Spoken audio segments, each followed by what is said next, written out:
Welcome to this explainer, where we're going to completely decode the unseen mechanics of night flying and those crucial FAA requirements that actually keep you safe in the dark. Because for a student pilot, watching that sun go down transforms a totally familiar airplane into a completely new challenge. Your primary senses get restricted, those visual cues you've been relying on all day just vanish, and the rules of navigation fundamentally shift. So today, we're going to unpack exactly what it takes to confidently master the night sky. Let's jump right in. Here's our flight plan for today. 1. Requirements for night flight. 2. Prepping plane and pilot. 3. Decoding airport lighting systems. 4. Visual approach slope indicators. And finally, 5. Protecting your night vision. Section 1. Requirements for night flight. Okay, before we even step onto the tarmac, we need to get one thing straight. Night isn't just when the sun sets. The FAA actually has a very strict definition for it. It's the period starting right after the end of evening civil twilight and ending right before morning civil twilight. So in practical terms, this basically means nighttime officially kicks in about 20 minutes after the sun dips below the horizon and wraps up about 20 minutes before sunrise. Now, to actually earn those night flying privileges as a student pilot, the FAA requires a minimum of 3 hours of dedicated night flight instruction.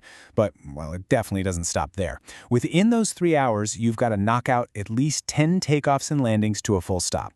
Plus, private pilot applicants have to log a dual night cross-country flight. And this makes total sense, right? The FAA wants to be absolutely sure you aren't just comfortable doing laps in a dark traffic pattern, but that you can actually navigate point to point when all those comforting daytime landmarks are completely swallowed by the dark.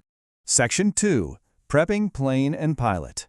So your equipment needs fundamentally change once the sun goes down. First off, you'll need a seriously bright white flashlight for your external pre-flight, to properly check the control surfaces and fluids. But once you're inside the cockpit, you've got to switch over to a weak red light. This is absolutely crucial for preserving your night vision, which we'll get into a bit later. But here is a massive heads up. Shining a red light on your aeronautical charts will literally make any red ink on them completely invisible. Poof, gone.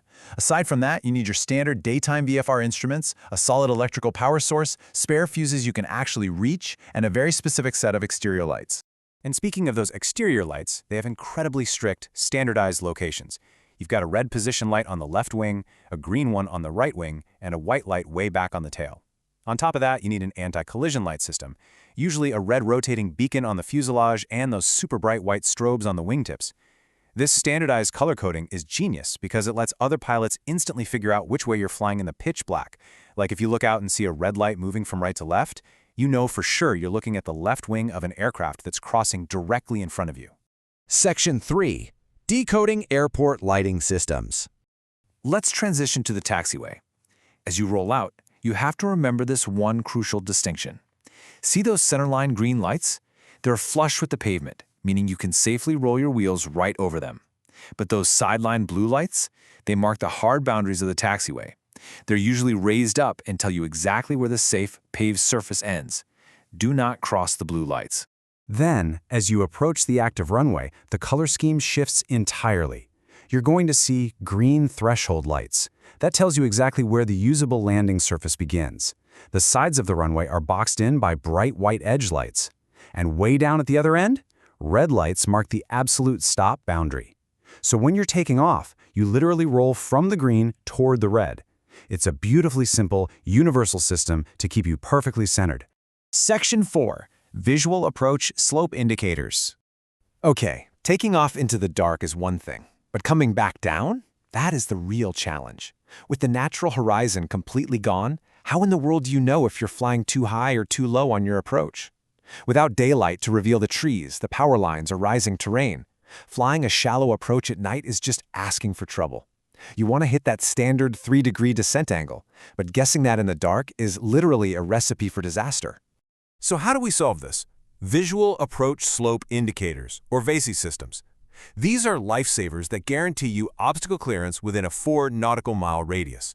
A standard 2-bar VASI uses red and white lights. Just remember the golden rule. Red over white, you're all right. If you see all white, you're way too high. All red, you are dangerously low.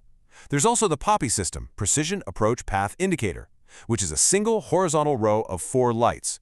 2 white and 2 red means you are absolutely nailing that perfect 3-degree glide path.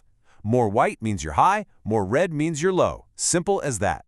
Now, you might be wondering, what happens if you're flying into a smaller, untowered airport late at night and the whole runway is completely dark?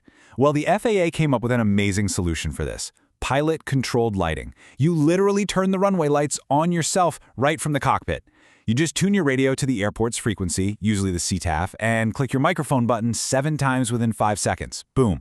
The lights blast on at maximum brightness. If they're a little blinding, you can click 5 times for medium or 3 times for low. But listen, here is the critical takeaway. Those lights run on a 15-minute timer. It is a vital habit to click your mic and reset that timer right as you turn onto your final approach, so the runway doesn't just plunge into darkness right before you touch down. Section 5. Protecting your night vision. For this final stretch, we really need to look at the biology of the pilot's own eyes.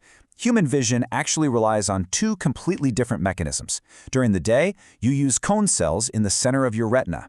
They give you sharp details and full color. But at night, those cones are basically useless. Your night vision relies entirely on rod cells, which sit around the outer edges of your retina. Rods don't do color or fine detail at all. They see the world in grayscale and are super sensitive to movement. And here is a wild trick. Because the rods are on the outer edges of your retina, night flying leans heavily on your peripheral vision. If you actually look slightly off-center from an object in the dark, you'll see it way more clearly than if you stare directly at it. The thing is, this biological shift takes time. It takes your eyes a full 30 minutes to truly adapt to the dark. It's exactly like walking into a pitch-black movie theater. At first, you're completely blind, but eventually you can spot the empty seats. Because this adaptation is so slow, using that weak red flashlight we talked about earlier is non-negotiable.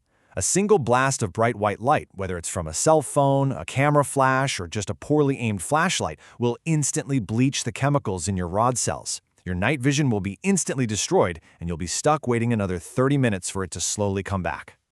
As we wrap up this explainer, I want you to consider everything we've just covered. Night flying really strips away the familiar. It forces you to rely on proper instruction, precise instrument reading, and a real respect for human physiology. It's not just about flying the airplane, it is about completely managing a transformed environment. So, the next time you look up and spot a plane smoothly navigating the night sky, guided by nothing but its red, green, and white lights, do you feel ready to take the controls yourself?